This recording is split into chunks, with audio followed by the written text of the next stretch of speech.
Hello guys, welcome to my YouTube channel.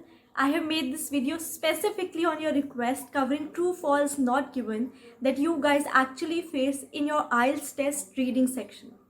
As all of you know, true, the statement means that the exact statement is given in the passage or the meaning of that statement is given in the passage. Coming to false, it means something that is given in a wrong direction or the opposite direction in the passage or twisted or wrongly claimed in the passage. Not given is something that is nowhere mentioned in the passage, neither the meaning nor the exact statement. Now covering this type of question, I will take up one of the questions from the reading section covered in the Cambridge book and describe how to attempt it. So let's get started.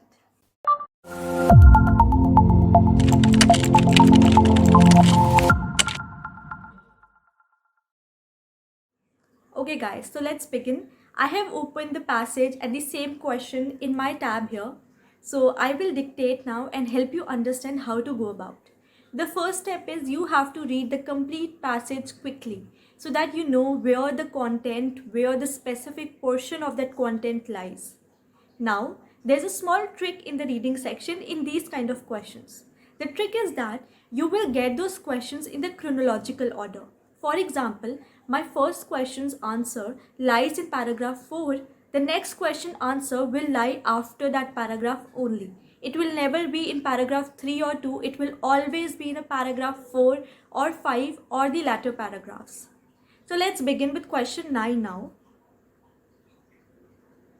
The question says, children with good self-control are known to be likely to do well at school later on. Now we have to skim and search where this line actually stated in the paragraph. I'll come to now paragraph 6 from the end. So here you have this line.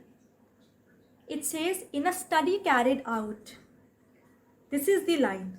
So now she found that children with greater self-control solve problems more quickly when exploring an unfamiliar setup requiring scientific reasoning.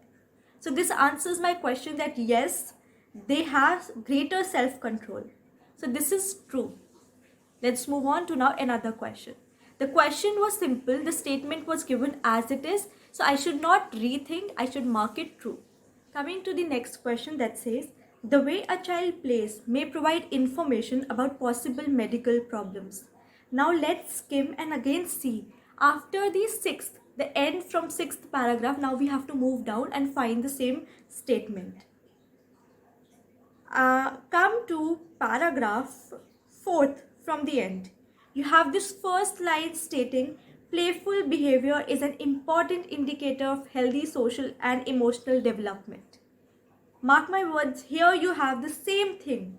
It is an indicator of healthy social and emotional development. So this answers my question that yes, the same statement is given, hence it is true. Since these were two true questions, I will solve another question to help you figure out how you have to attempt the false or the not given. Let's see now what this statement is. 11th, playing with dolls was found to benefit girls writing more than boys writing.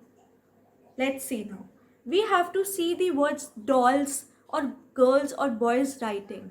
So you have to pick up these keywords and try to search it in the passage. Now let me see. I have to see paragraph 4 from end and move next.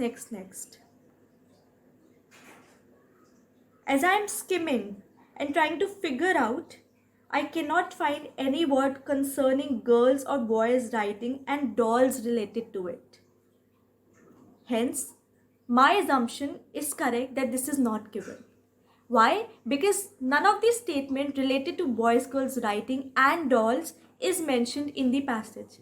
Hence, it is not false. It is not given. Not given means something that is not mentioned in the passage. So I hope now this helps you.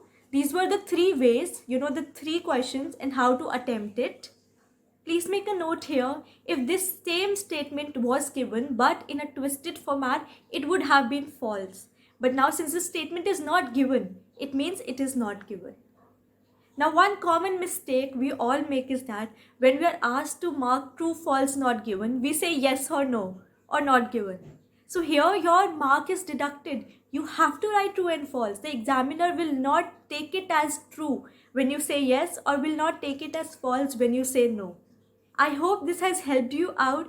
It was a small presentation on how to attempt these kind of questions, true, false, not given, in a very simplified manner.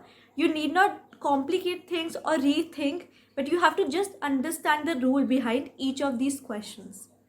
Now see you in my next videos. I have more content to come up with. Till then, please like, share and subscribe my channel.